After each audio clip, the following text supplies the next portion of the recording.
The first thing I remember was Daniel's face, pale, furious, and whispering through clenched teeth. "You're 17 minutes late, Anna." 17. That's how it began. The most humiliating, miraculous night of my life. The night I walked into a mansion expecting judgment, and instead walked out having learned the one lesson I had spent my whole life trying to teach others. But before that moment, before the marble floors and the furious whispers, there was a simple email that changed everything.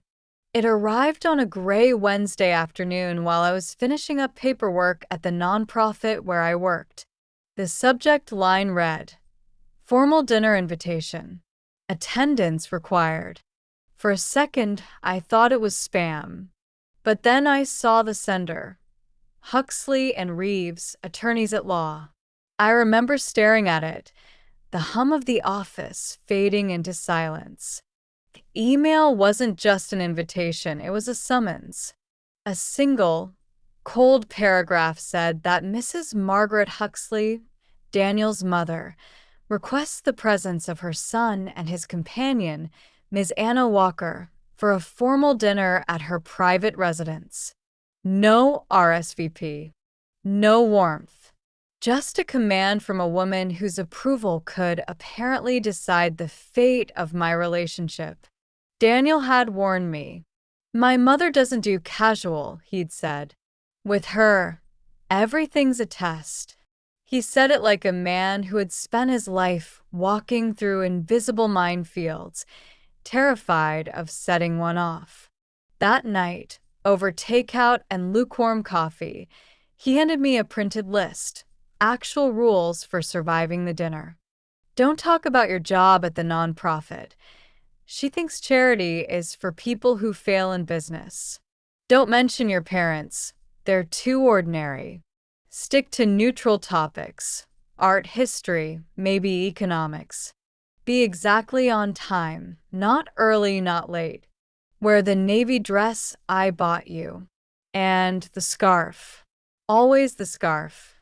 He said scarf like it was armor, like that thin cashmere fabric could shield me from her judgment. I tried to laugh it off, but his eyes told me he wasn't joking. For 2 years, Daniel had carried both love and fear. Love for me, fear of his mother. He'd told me stories about her sharp tongue, how she'd reduced business partners to stammers with a single glance.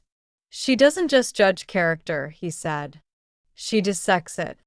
The week before the dinner was a fog of anxiety. I worked my usual hours, visiting local veteran shelters, checking in on elderly residents, but my mind was elsewhere. Every mirror became a courtroom. Every outfit felt like a potential mistake. I loved my job at Connect Hope, a small nonprofit in Hartford that helps struggling families and veterans find stable housing. It wasn't glamorous, but it was honest work. I'd seen more grace in the eyes of a man who'd lost everything than in the ballroom smiles of the rich. Still, I knew Margaret wouldn't see it that way. By Friday afternoon, I had everything planned down to the minute. Train at 3:45, taxi at 4:35, arrival at 4:50 sharp, dinner at 5 o'clock. I even printed directions in case my phone died. I pressed my navy dress, polished my shoes, and wrapped the scarf carefully around my neck. It was soft, expensive, and utterly unlike me. Daniel had said his mother would appreciate the detail. I wanted to tell him she might appreciate a person who worked for people who didn't own scarves, but I swallowed the thought. When I looked at myself in the mirror before leaving, I barely recognized the woman staring back. Everything was neat, perfect, calculated. But beneath that polished shell, my stomach twisted in silent rebellion. I caught the 3:45 train, my heart pounding with every stop. Through the window, The Connecticut countryside blurred into a wash of gold and green. I try to steady my breath. It's just dinner, I told myself. Just dinner. I reached the small suburban station with 15 minutes to spare. The air was crisp, the kind that smells faintly of wood smoke and cut grass. A taxi was waiting, but for some reason I didn't get in. I needed a minute to breathe, to walk, to think, to feel something other than dread. So I started walking toward the estate. The neighborhood was like another world. Tree-lined avenues, iron gates, and lawns so wide they could fit my entire apartment building. I clutched the bouquet I'd bought for Margaret. White lilies, understated but elegant. 10 minutes into the walk, I passed a small grocery store at the corner of Main and Ash. In the window, a display of pumpkins and Thanksgiving flyers made the world seem simpler, kinder. I realized I'd forgotten a gift bag for the flowers, so I ducked inside, hoping to find one. The line was slow, the air filled with the soft beep of scanners and the shuffle of carts. That's when I noticed her, an elderly woman at the front, fumbling through her purse, apologizing as coins spilled onto the counter. The cashier's tone was sharp. "Ma'am, you're short. It's $14.78 total." The woman's voice trembled. I thought my card would cover it. The people behind her sighed, shifting impatiently. I looked at my watch, 4:44. I could still make it if I hurried. Then I looked back at her. Her hands were shaking. She wore a faded coat and shoes that had seen too many winters. Her eyes, tired but gentle, met mine for just a second. Something inside me cracked. I didn't think. I just stepped forward. "It's okay," I said quietly. "I'll cover it." The woman froze. "Oh no, dear, you can't." "It's fine," I insisted. "Please." The cashier swiped my card before she could argue. $15.20, she said. The woman looked at me, bewildered, tears forming in the corners of her eyes. "People don't do that anymore," she whispered. I smiled. "They should." I handed her the receipt and stepped aside, suddenly aware of the time. 4:49. My heart leapt. I was officially late. I rushed out of the store, bouquet in hand, scarf fluttering in the autumn wind, unaware that my small act of kindness had just rewritten the story of my life. If there's one thing I've learned from working in community outreach, it's that plans mean nothing when life decides to test your values. And that afternoon, life decided to test mine, in the middle of a grocery store. The clock on my phone read 4:41 p.m. I was still confident I could make it to the Huxley estate on time. The station was barely a mile away, and the fall air felt cool against my nerves. I'd just bought a small bouquet of lilies, a peace offering, I hoped, for the formidable woman I was about to meet. As I walked, the world around me looked too perfect to be real. White fences, manicured lawns, and mailboxes shaped like miniature mansions.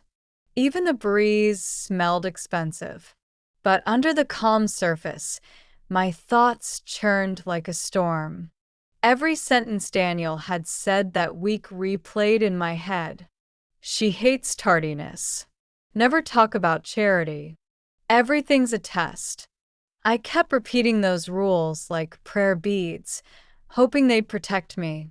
That's when I saw the small grocery store, a local chain called Hearth and Home Market, its windows filled with pumpkin pies and Thanksgiving decorations. I noticed a rack of gift bags by the door and remembered the bouquet in my hand. "A gift looks naked without a bag," my mother used to say. So I went in. The store was warm, bright, and humming with the quiet rhythm of ordinary life.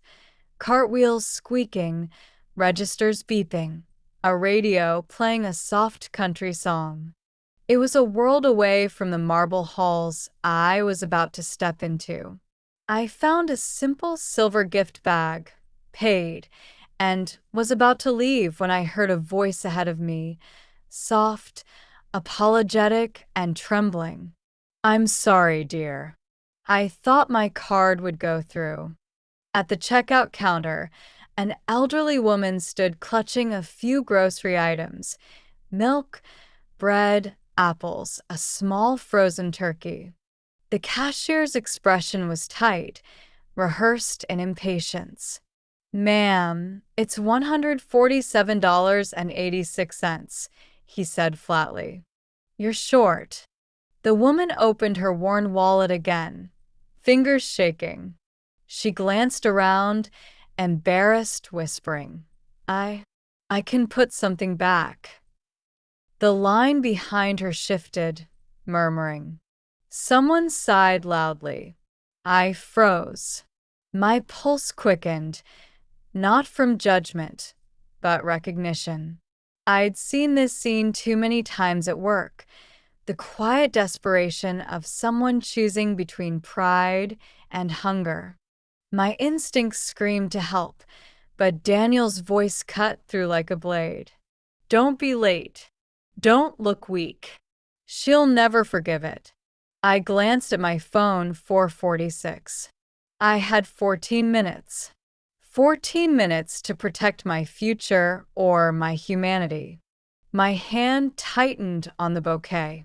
My stomach churned.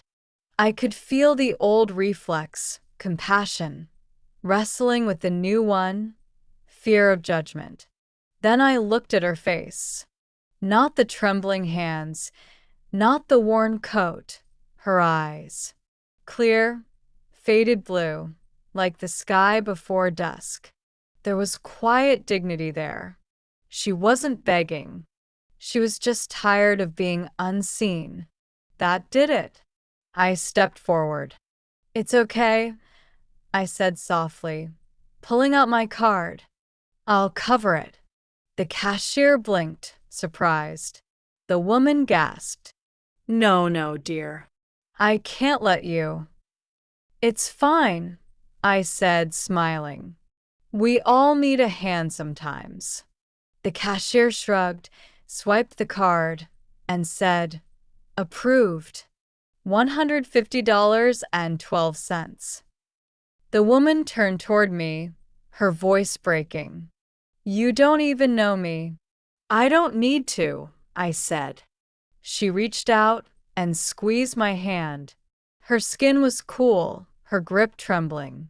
"People don't usually notice anymore," she whispered. "Thank you." I nodded, throat tight. "Take care of yourself, ma'am." Outside, the sun had dipped lower, the air crisp with evening chill. I glanced at my phone, 4:52. Panic hit. I was late. Really late. I broke into a near run down the quiet street, the bouquet pressed against my chest, scarf fluttering behind me. The irony wasn't lost on me. I worked every day to teach compassion, and the first time I lived it for myself, it could cost me everything. But some part of me felt strangely calm, like something inside had finally aligned. The walk to the estate grew surreal, tall oak trees casting long shadows, the hum of distant traffic fading into silence. I could see the mansion gates ahead, wrought iron and gold, gleaming like a judgment. For a fleeting moment, doubt clawed at me. What if Daniel was right? What if his mother saw me as another soft-hearted fool, a charity case in heels? But then I thought of the woman's eyes, the way they softened when I paid her bill, the way kindness briefly thawed her embarrassment. I adjusted my scarf, lifted my chin, and walked on. The driveway to the Huxley estate stretched endlessly ahead, flanked by towering hedges and marble statues that seemed to watch my every step. The air grew colder, sharper, filled with the smell of pine and wealth. When I reached the steps, Daniel was pacing outside, checking his watch. He looked up and froze when he saw me.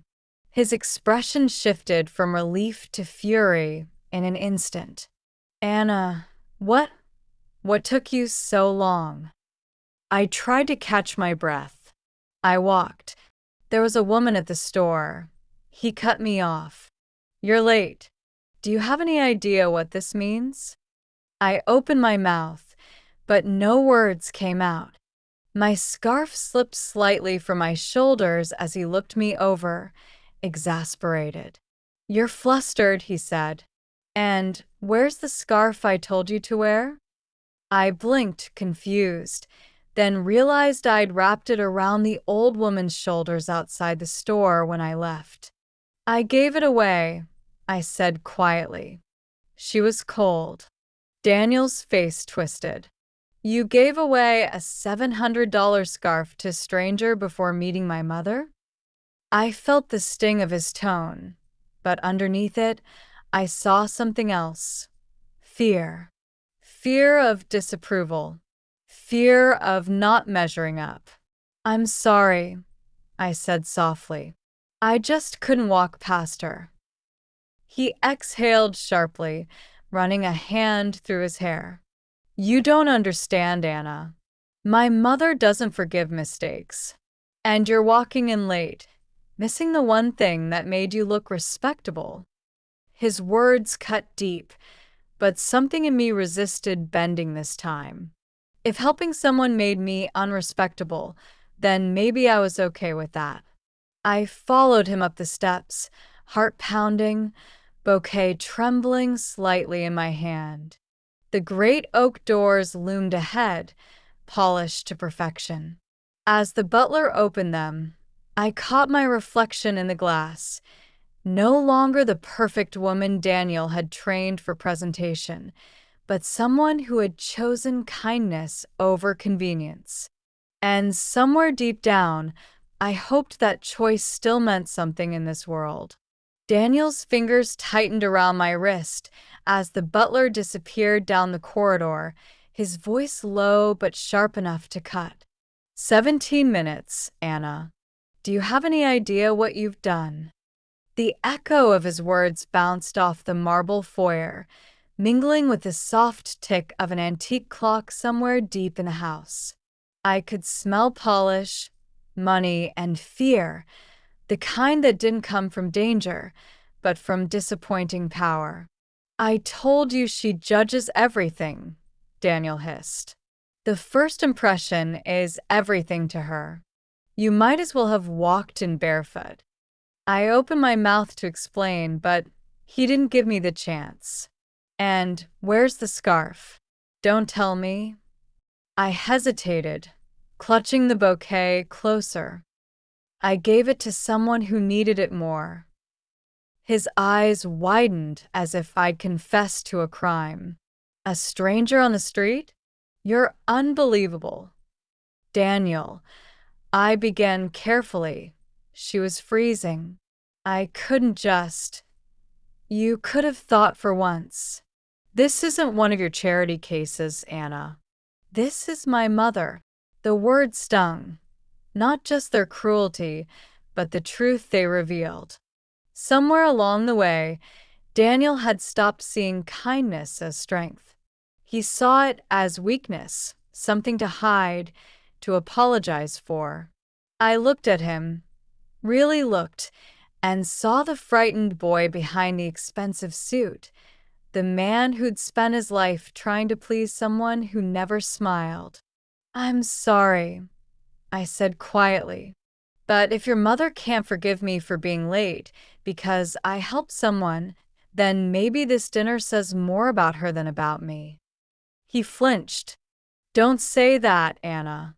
Please just let me do the talking tonight. The butler reappeared. Mrs. Huxley will see you now. The words carried the weight of a verdict. We followed him through a corridor lined with portraits, stern men, elegant women, all painted with the same cold, watchful eyes. Each step I took echoed louder than the last. I felt like an intruder in a museum of judgment. The dining room doors opened soundlessly. It was like stepping into another century. A chandelier glimmered above a long mahogany table set for three. The silverware gleamed. A fire burned low in the marble hearth, more for atmosphere than warmth. And at the far end of the table sat her, Margaret Huxley. She was older than I'd imagined, late 60s, perhaps, but striking. Silver hair in an immaculate twist, posture ramrod straight, eyes a pale, piercing gray.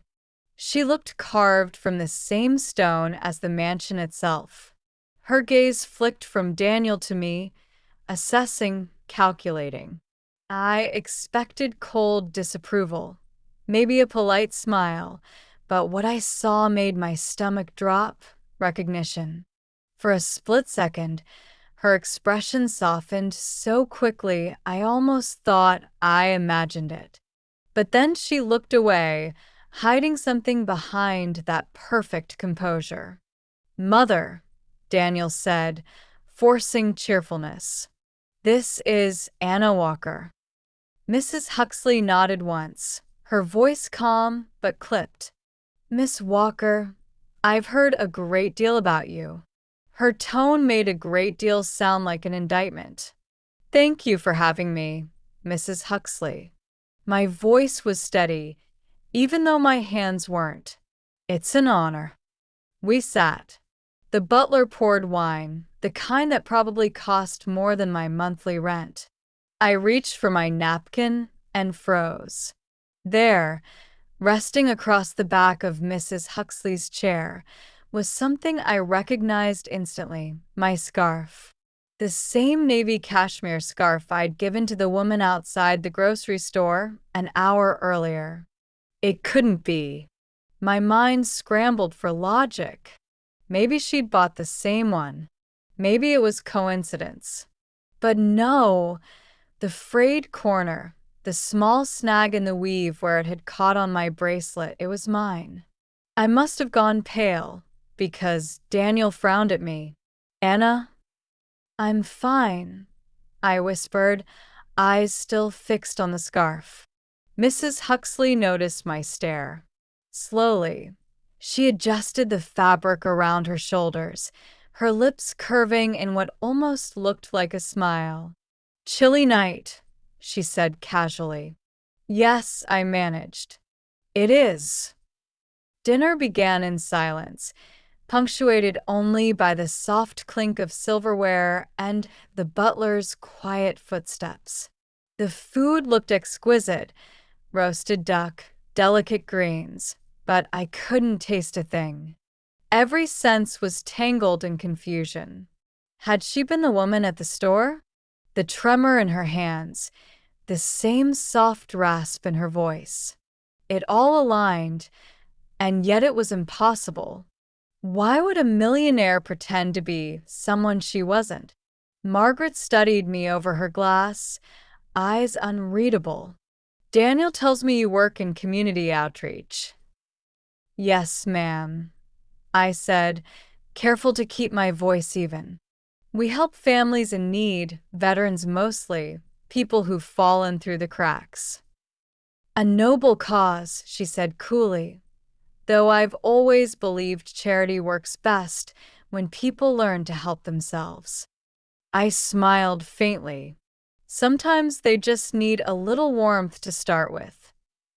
Her gaze sharpened just slightly. "Warmth," she repeated. "Yes, a rare commodity these days." The words hung in the air, heavy with implication. Daniel tried to steer the conversation to safer ground, real estate market trends, but his mother barely responded. Her attention stayed on me, quiet and unwavering.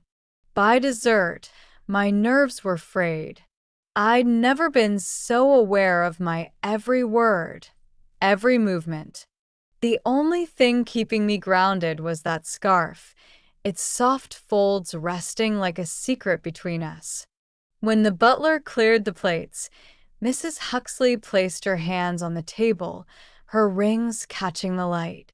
"Miss Walker," she said, "I imagine this evening has been rather stressful for you." "Yes, ma'am," I admitted, a little. She nodded slowly. "I find that people reveal who they are under pressure. Wouldn't you agree?" I swallowed hard. "I suppose so."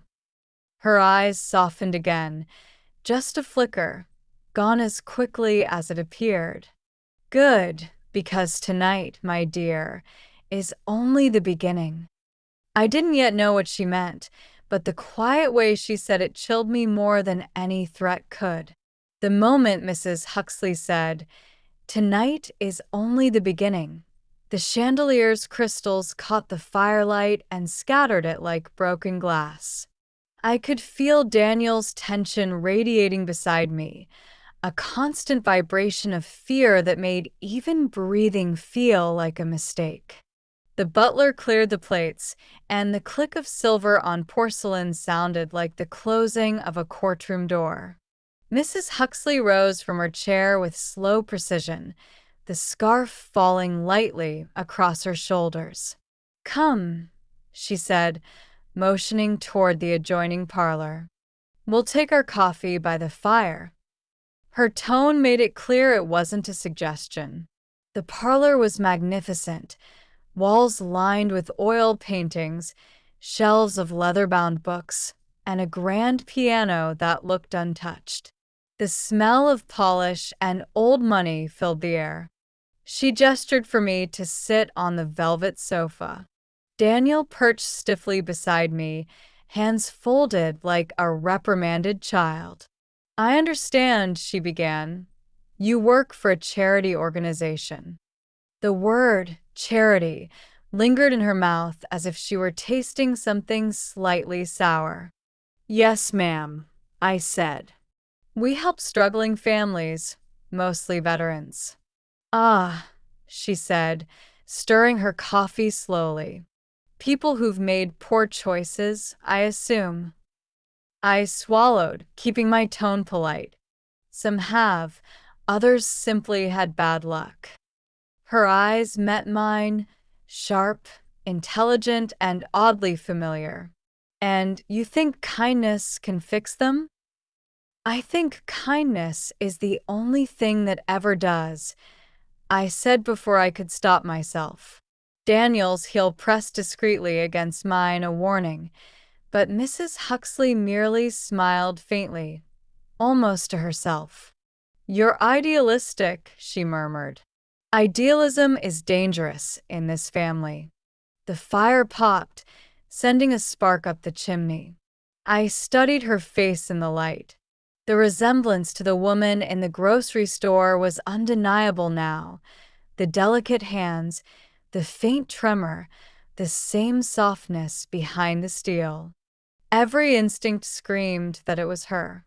Yet why would she have been there, testing me like some character from a fable? The silence stretched. Finally, she said, "Do you believe in fate, Miss Walker?" "I'm not sure," I admitted. "I believe people cross paths for a reason." Her lips curved. "So do I." Daniel jumped in quickly, desperate to redirect. "Mother, Anna brought you something."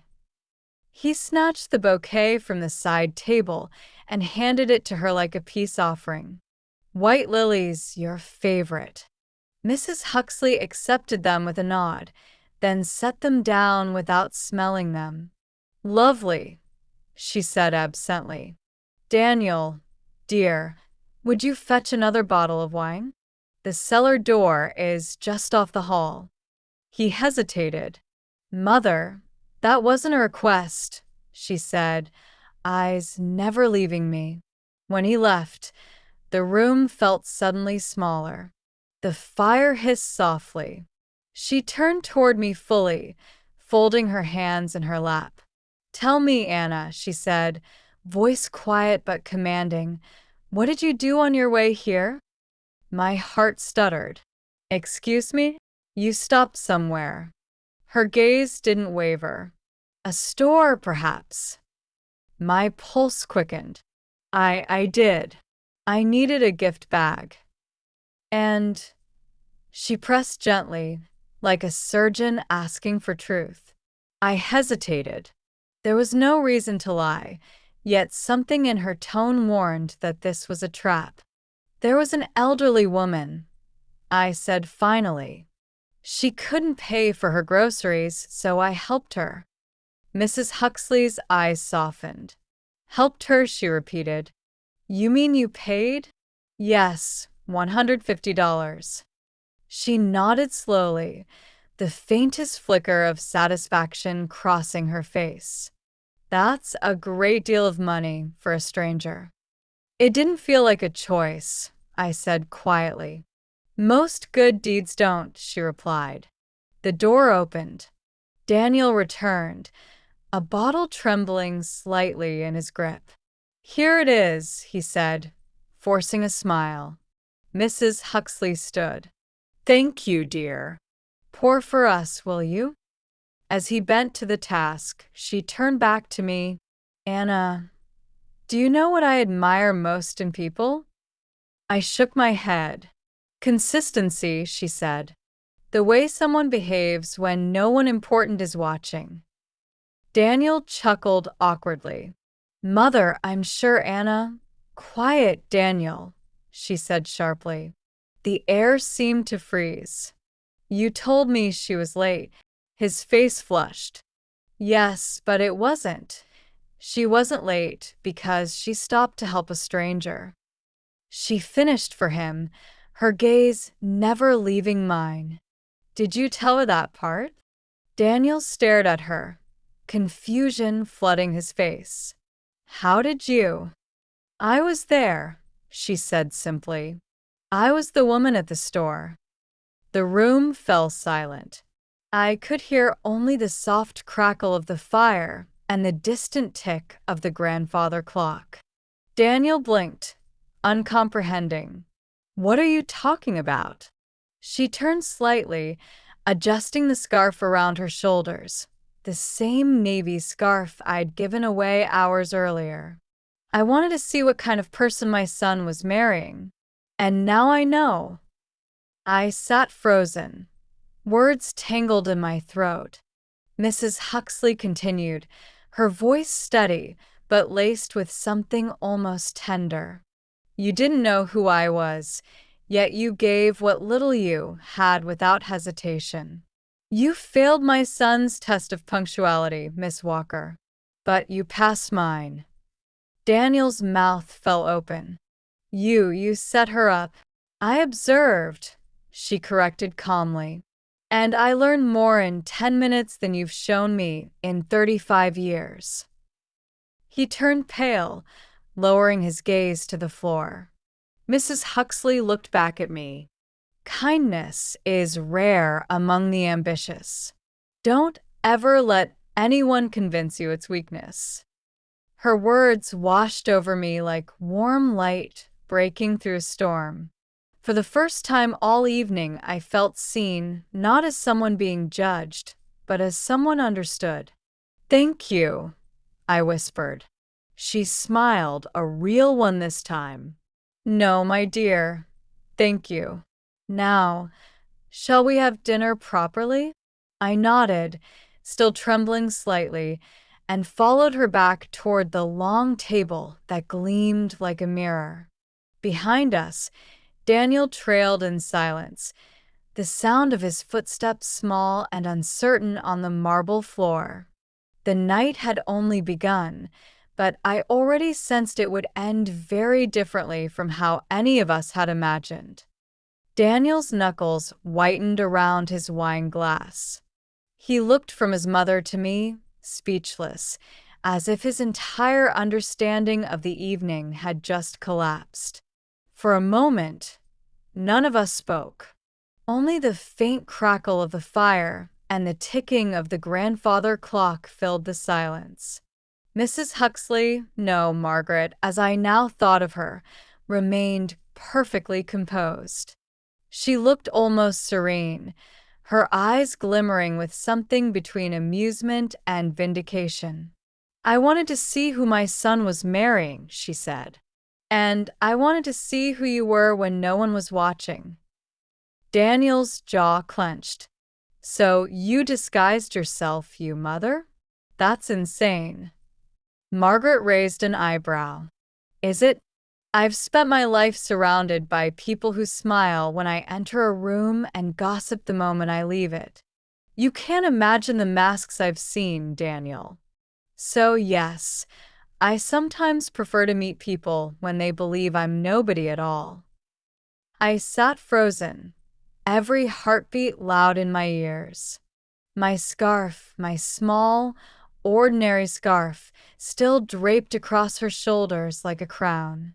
The woman I'd paid for in the store had never needed my help, but somehow she'd still been testing me. Margaret turned to me again. Tell me, Anna, why did you do it? You didn't know who I was. I hesitated, searching for words that didn't sound rehearsed. Because she looked like she needed help, I said finally, and because it didn't cost me anything that mattered. Her lips twitched, the faintest smile. You'd be surprised how many people can't say the same. Daniel ran a hand through his hair, his voice trembling. Mother, this is cruel. You made her feel like she failed. She didn't fail, Margaret interrupted. She passed. You failed, Daniel. You let fear make you cruel. You taught her to hide her goodness when you should have been proud of it. His face flushed red, a mix of shame and anger. That's not fair. Oh, it's perfectly fair, she said, her tone soft but cutting. You've spent your whole life trying to impress me with perfection when all I ever wanted was sincerity. The air thickened. I could feel Daniel shrinking beside me, retreating behind his silence, but I couldn't look away from her. There was no malice in her eyes now, only truth. Margaret sighed, as if releasing years of disappointment. You remind me of someone, she said to me quietly. My husband, before the money, before the power, he believed in people. He used to say, kindness is the only investment that never loses value. I suppose I wanted to see if anyone still lived by that rule. I swallowed hard. I didn't mean to pass or fail anything, I said. I just couldn't walk past her. That's exactly why you passed. Her gaze softened even more, and for the first time, I saw the warmth Daniel must have known as a child, before wealth hardened it out of reach. The butler entered discreetly, refilling glasses, but the tension in the room was unmistakable. When he left, Margaret stood again, lifting the scarf from her shoulders. She folded it neatly, then placed it on the table in front of me. This is yours, she said. I believe it belongs to the right person now. I looked at it, still warm from her skin, and whispered, You didn't have to. She shook her head. Yes, I did, because tonight wasn't about you meeting me. It was about me meeting you. Daniel slumped in his chair, his voice barely audible. So, what happens now? You just forgive her lateness and pretend everything's fine. Margaret's eyes flashed. Forgive her? I should thank her. She reminded me what decency looks like. Something I fear I nearly forgot. Daniel exhaled sharply, rubbing his temples. I can't believe this. That's your problem, she said softly. You still think this is about belief. It's about value. She turned to me again. You see, Anna, when you've lived long enough in rooms like this, you start to forget the texture of genuine kindness. You start mistaking obedience for goodness. Tonight, you reminded me that compassion still exists. I felt my throat tighten. Thank you, Mrs. Huxley. Please, she said gently, call me Margaret. You've earned that much. Daniel stared at her, stunned. You? What do you mean she's earned? Margaret turned her gaze on him, and the chill in her voice returned. If you wish to keep your place in this family, Daniel, learn to see people for who they are, not what they wear. He looked away, ashamed. Margaret reached for her cup again, her tone softening. Anna, I know this evening must have been overwhelming, but I hope you understand why I did it. I do, I said. And, to my surprise, I meant it. You wanted to know if I'd care when it wasn't convenient. She smiled a little sadly. Exactly. And now I know. The silence that followed wasn't uncomfortable. It felt like an exhale, the end of something brittle giving way to truth. After a long moment, she said, "Shall we start over?" I nodded. I'd like that. She extended her hand across the table. I took it. Her grip was firm, her palm warm. The scarf between us felt like a bridge, soft and familiar. Daniel finally lifted his head, eyes wet with unspoken apologies. But before he could speak, his mother said quietly, "Dinner is served." And just like that, the tension broke. The butler opened the doors to reveal a second course, roast lamb, candles flickering down the table. The air felt lighter, warmer. As we sat again, Margaret glanced toward me. You see, Anna, she said, her voice gentler. Now the world has plenty of wealthy people. What it lacks is people with hearts that stay generous even when no one's watching. Her words stayed with me long after the last plate was cleared and the fire burned low. I didn't know it yet, but that night would become the turning point, not just for Daniel or for her, but for all of us. Dinner resumed, but nothing about it felt ordinary. The air in the vast dining room carried a different weight, now no longer tension, but revelation. The firelight shimmered across the long mahogany table, throwing golden halos on the crystal glasses. Margaret Huxley, the woman who had terrified Daniel for years, was no longer just a symbol of wealth or judgment. She was human, piercingly so. I glanced at Daniel. He sat small in his chair, shoulders slumped, eyes darting between me and his mother, like a man trying to understand a language he'd never learned. His fork scraped against the china.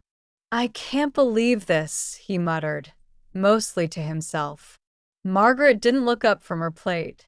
You've spent too many years believing all the wrong things.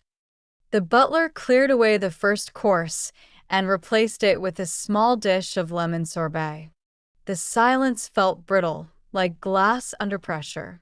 Finally, Margaret placed her napkin neatly beside her plate and looked directly at her son. Daniel, she said softly, do you know why I stopped trusting your judgment years ago? His voice cracked. Because I married the wrong kind of woman? Her brow furrowed faintly, disappointed. Because you stopped listening to your own conscience. You began living for appearances, mine, society's, anyone's but your own. She turned toward me. And you, Miss Walker, reminded me what character looks like. My throat tightened. I didn't mean to prove anything. That's exactly why you did, she said. It's the people who don't mean to, who usually pass life's hardest tests. The room went still. For the first time since arriving, I felt warmth, not from the fire, but from her words. They sank deep, gentle but unshakable. Daniel rubbed his temples, voice rising. You've been testing everyone your whole life, mother, business partners, relatives, even me. No one can ever win with you. She nodded once. That's true, because most people want to win for themselves, not for something greater. And that, my dear boy, is why they always fail. He stared at her, blinking rapidly. And you think she's different? Margaret smiled faintly. I don't think, I know. Her certainty silenced him. I could feel his shame radiating across the table.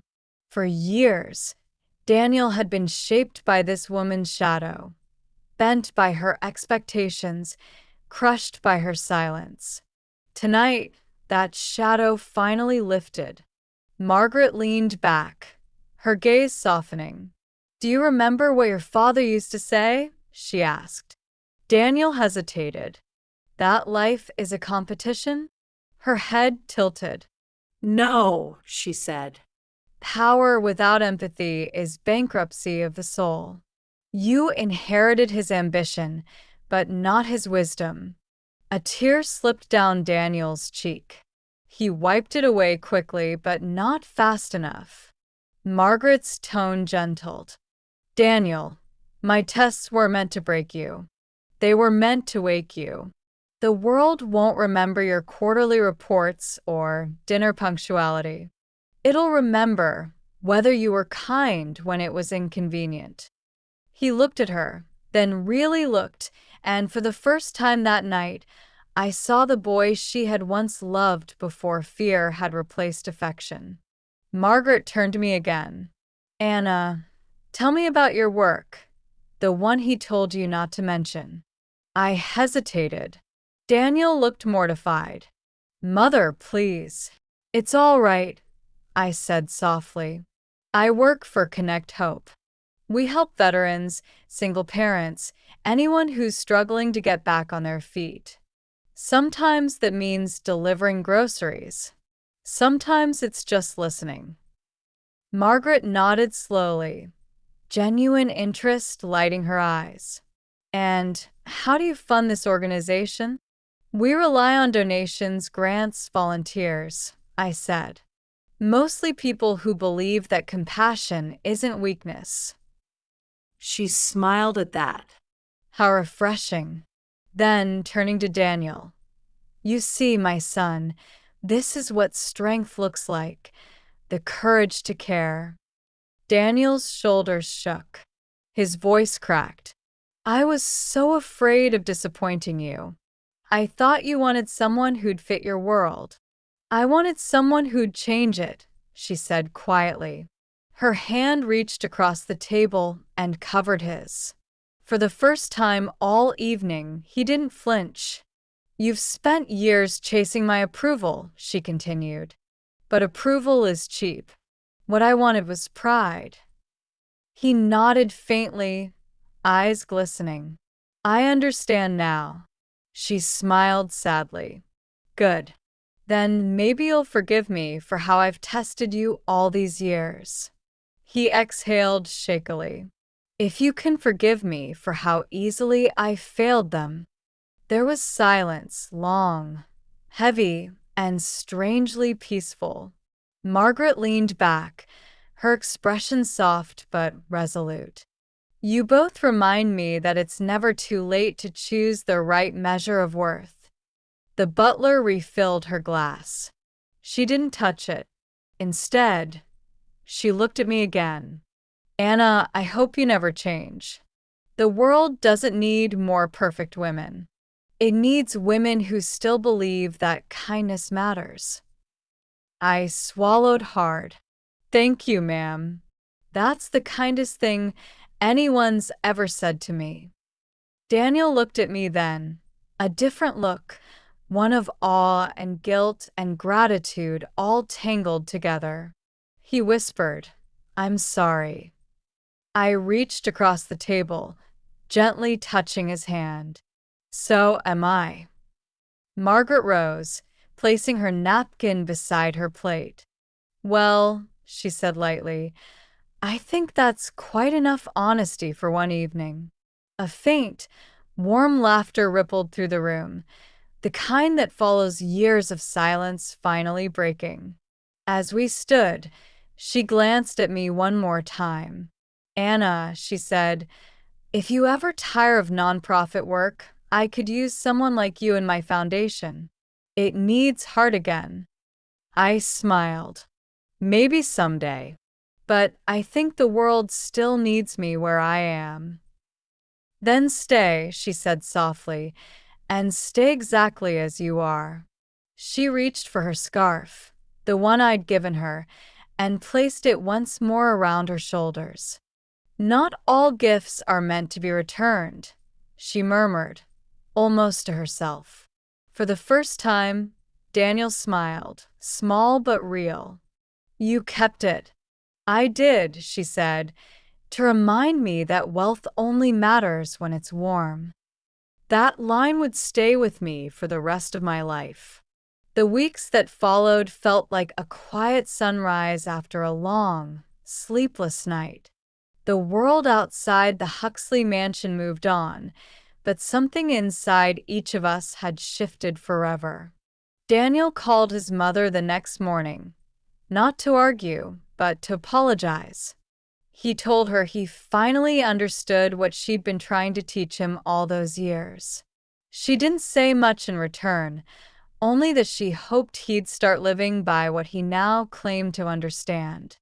He did, slowly, awkwardly, but sincerely. For me, the days returned to their usual rhythm.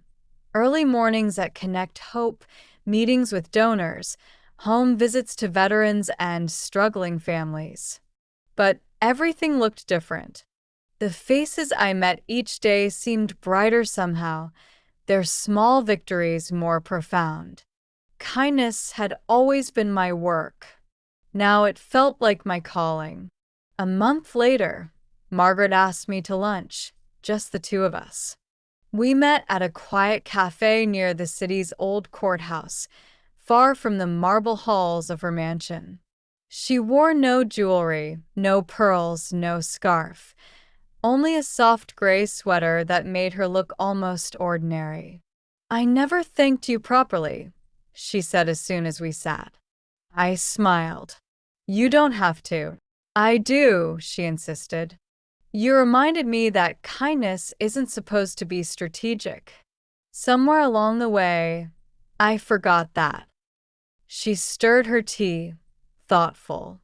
When my husband died, the people around me divided into two kinds, those who wanted comfort and those who wanted my approval. I stopped trusting both. But that day in the grocery store, when you didn't know who I was, you gave me something I didn't realize I'd lost. What's that? I asked. Faith, she said quietly. That goodness still exists when no one's looking. We sat in comfortable silence.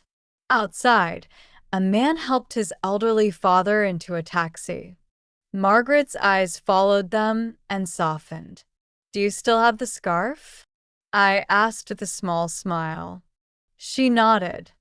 Every night I hang it by my bedside. It reminds me that generosity doesn't always come wrapped in perfection. Her words warmed me more than the coffee in my hands. That weekend, Daniel and I went back to my hometown to visit my parents. They lived in a modest house filled with old photographs and the smell of baked bread. Daniel had always dreaded the idea before. He'd worried my world would seem too simple. This time, he couldn't stop talking with them. He listened to my father's stories, helped my mother fix her garden fence, and laughed for the first time in weeks. Late that evening, while we sat on the porch watching the sun dip below the trees, he turned to me and said softly, "You know, I thought my mother's approval was the only thing that mattered." But that night showed me something else. What's that? He smiled faintly. You can't earn love by impressing people. You earn it by doing what's right when no one expects you to. I took his hand. For the first time, we were equals, not partners divided by class or fear, but two people trying to be better than they were yesterday. When our wedding day came, it wasn't at the Huxley estate. Margaret insisted on that. Too cold, she'd said. Instead, we married in my parents' backyard beneath a canopy of string lights and autumn leaves. It was simple, quiet, and beautiful. Margaret arrived early, wearing a navy blue dress and, of course, the same cashmere scarf. She greeted every guest, smiled for every photograph, and cried softly during the vows. I caught her eye once as Daniel slipped the ring onto my finger. She mouthed the words, "You passed," and I almost laughed through my tears.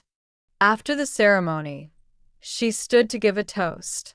Her voice, steady and graceful, carried over the small crowd. There are moments in life, she said, when we're asked to choose between what looks proper and what feels right. I used to believe that the world rewarded the proper. Now I know it remembers the right. She raised her glass toward me, to Anna, who reminded me that kindness, when given freely, has a way of coming home. The guests applauded, but I couldn't stop the lump rising in my throat. I reached up to touch the scarf draped over her shoulders and whispered, "Keep it." She smiled. "Oh, I intend to." That night, as the music faded and lanterns swayed in the cool breeze, I thought about everything that had led me there. The grocery store, the fear, the judgment, the revelation. We chase so many tests in life, the ones written on paper, the ones set by family, the ones that come disguised as chance encounters. But the only tests that matter are the ones we don't realize we're taking, the ones that measure our heart when no one else is watching. It's been years since that day, but every time I see someone struggle in a checkout line or shiver at a bus stop, I think of Margaret, of Daniel, and of that scarf. And I think of how a small act of kindness rewrote the story of an entire family. So, if you're listening to this story right now, maybe ask yourself, what would you have done in that grocery store? Would you have hurried past? Or would you have stopped? Sometimes the simplest choice is the one that changes everything. If this story touched your heart, share it with someone who believes in quiet goodness, the kind that doesn't need to be seen to matter. And remember, kindness doesn't ask for attention. It just asks to be done.